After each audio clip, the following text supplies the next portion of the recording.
चला, आज आपण इतिहासाचं एक असं पान उलगडूया जिथे शौर्य, बुद्धी आणि डावपेच सगळं काही एकत्र आलं होतं. गोष्ट आहे 17व्या शतकातली. भारतभर नवीन साम्राज्य उभी राहत होती, जुनी ढासळत होती आणि याच काळात एका अशा संघर्षाची ठिणगी पडली ज्यानं अक्षरशः इतिहासाची दिशाच बदलून टाकली. आणि या महानाट्याची सुरुवात होते एका साध्या पण प्रचंड गर्विष्ठ प्रश्नानं. विचार करा, भर दरबारात अफझल खान विचारतो, कोण हा शिवाजी? या एकाच वाक्यात त्याचा तो अहंकार, ती घुरमी दिसून येते. आणि हीच होती त्याची सर्वात मोठी चूक, आपल्या शत्रूला कमी लेखण्याची. तर थेट जाऊया विजापूरच्या दरबारात. कल्पना करा, तिथे एका नावाची दहशत पसरली होती, शिवाजी. महाराजांची वाढती ताकद म्हणजे सल्तनतीसाठी एक भयंकर डोकेदुखी होऊन बसली होती. काहीतरी करणं, त्यांना थांबवणं हे आता गरजेचं नाही तर भागच होतं. आता बघा, या दोन सत्तांमध्ये किती मोठं अंतर होतं.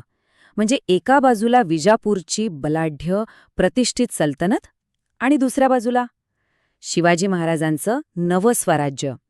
लहान होतं, पण इतक्या झपाट्याने वाढत होतं की ते या अवाढव्य सल्तनेच्या मुळावरच घाव घालत होतं. दरबारात एकदम शांतता पसरली होती. कुणाचीच हिंमत होत नव्हती महाराजांविरुद्ध जायची. आणि तेव्हा पुढे आला अफझल खान, तो प्रचंड ताकदीचा, तितकाच गर्विष्ठ सरदार. त्याने भर दरबारात विडा उचलला, शिवाजीला जिवंत किंवा मृत पकडून आणण्याचा. आणि मग काय, अख्खा दरबार एकदम खुश झाला. तर मग अफझल खान निघाला. पण लक्षात घ्या, तो फक्त सैन्य घेऊन निघाला नव्हता. नाही, त्याच्या डोक्यात एक भयंकर, एक क्रूर डाव होता. त्याला फक्त लढाई जिंकायची नव्हती, तर शिवाजी महाराजांना मानसिकदृष्ट्या खच्ची करून टाकायचं होतं. खाण्याची फौज ज्या ज्या मार्गावरून गेली तिथे फक्त विध्वंसच होता. त्यानं लोकांना त्रास दिला, गावं लुटली आणि सर्वात वाईट म्हणजे त्यानं तुळजापूरच्या भवानी मातेचं आणि पंढरपूरच्या विठोबाचं मंदिर फोडलं, मूर्तींची विटंबना केली. त्याचा प्लॅन अगदी सरळ होता. महाराजांना इतकं भडकवायचं, इतकं चिथावायचं की ते संतापाच्या भरात गडावरून खाली सपाट मैदानावर येतील आणि बरोबर त्याच्या सापळ्यात अडकतील. पण ते महाराज होते. ते खानाच्या या सापळात अजिबात अडकले नाहीत. उलट त्यांनी कमालीचा संयम दाखवला आणि भूगोलाचा वापर करून एक अशी जबरदस्त खेळी केली जी अफझल खानाच्या कल्पनेच्याही पलीकडची होती. तो निर्णय होता प्रतापगडावर जाण्याचा. आणि हा खरंच एक मास्टर स्ट्रोक होता. का? कारण प्रतापगड म्हणजे उंच डोंगर, घनदाट जावळीचं जंगल, तिथे खानाची अवाढव्य फौज, त्याचे हत्ती, घोडे, तोफा काहीच कामाचं नव्हतं. म्हणजे बघा, जी त्याची सगळ्यात मोठी ताकद होती तीच आता त्याची सगळ्यात मोठी कमजोरी बनली होती. तर मग खाण्याचं अख्खं सैन्य प्रतापगडाच्या पायथ्याशी येऊन अडकून पडलं. आता लढाई मैदानावर तलवारीने नाही तर डोक्याने खेळली जाणार होती. ही होती बुद्धीची लढाई. आणि इथे महाराजांनी एक जबरदस्त डाव टाकला. त्यांनी आपल्या वकिलामार्फत खानाला असे निरोप पाठवले की जणू ते खूप घाबरले आहेत. मी तुमचाच सेवक आहे, माझ्या चुका माफ करा, असं काहीसं. आणि झालंही तसंच. खानाचा अहंकार आणखीनच फुगला. त्याला वाटलं, बस आता शिवाजी घाबरला, तो शरण येणार. आणि हीच ठरली खानाची सगळ्यात मोठी जीवघेणी चूक.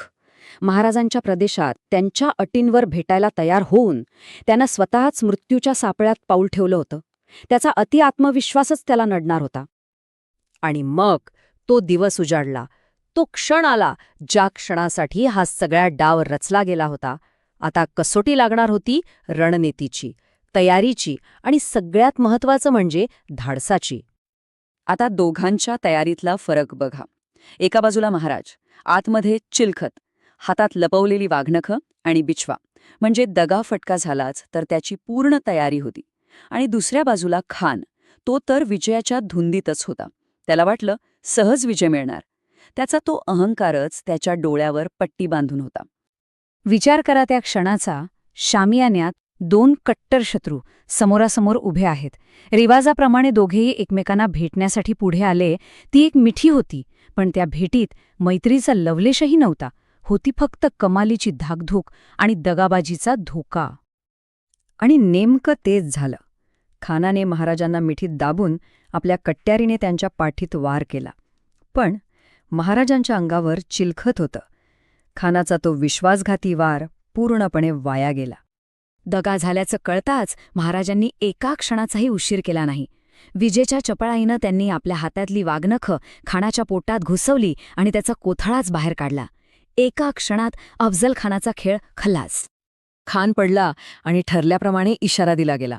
प्रतापगडावरून तोफेचा गडगडाट झाला आणि हा आवाज ऐकताच जावळीच्या जंगलात दबा धरून बसलेले मराठ्यांचे सैन्य त्या गाफील विजापुरी सैन्यावर तुटून पडले.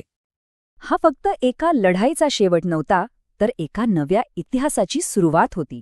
या एका घटनेने अख्ख्या भारताच्या राजकारणाला कलाटणी दिली. चला बघूया या विजयाचे परिणाम नेमके काय झाले. पहिलं म्हणजे सेनापतीचा मारला गेल्यामुळे विजापुरी सैन्याची अक्षरशः दाणात दाण उडाली.